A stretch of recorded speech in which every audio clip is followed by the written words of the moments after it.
Hello বন্ধুরা, আজকে আমরা এমন একটা সাইড আছে সেখানে কোনো দোকান নাই। তাই আজকে সকাল সকাল আমরা দেখছি দোকান কোথায় পাওয়া যায়। আমরা দুই চাচা ভাসতে চলছি দোকান খুঁজতে। চাচা একটু দেখো দি। হ্যালো ভাই, দেখতে পাচ্ছেন আমার হ্যাঁ, দোকানের এখন অনুসন্ধানে দেখি দোকান যাইতেছি। কত দূরে পাওয়া যায়। তারপর চারিদিকে জঙ্গল জঙ্গল, সকালে বেরিয়ে আসছি আমরা, এখন দেখি চারিদিকে জঙ্গল। কোন দিকে যে রাস্তা, কোথায় যায় কিছু বুঝতে পারছি না। দেখো চারিদিকে খালি জঙ্গল, এই যে জঙ্গল চারিদিকে দেখা যাচ্ছে। 3 ঘন্টা হাঁটার পর একটা রোড দেখা গেল।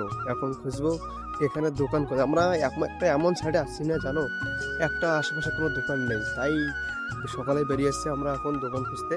তো বন্ধুরা, সামনে একটা দোকান দেখা যাচ্ছে, দেখা যাচ্ছে দোকান, ওই যে দোকানটা সামনে। এটা দোকান তো না, এটা একটা বস্তির মতন। দোকান তো পেলাম না, 2-3 ঘন্টা হাঁটার পর একটা দোকান পেলাম না। এখন যে দিদি আমরা আসছি ওদিকে দিয়ে আমরা যাচ্ছি, বাড়ি রুমে যাচ্ছি। এখন এখন কি করব, না এই দোকানটা কি বলে। আমাদের রুম চলে আসলো, এই যে আমাদের রুম, এটা আমাদের সাইট। কত কষ্ট করে কত দূর গেলাম, একটা দোকান পেলাম না ভাই, কি আর বলবো। এই যে আমাদের রুম।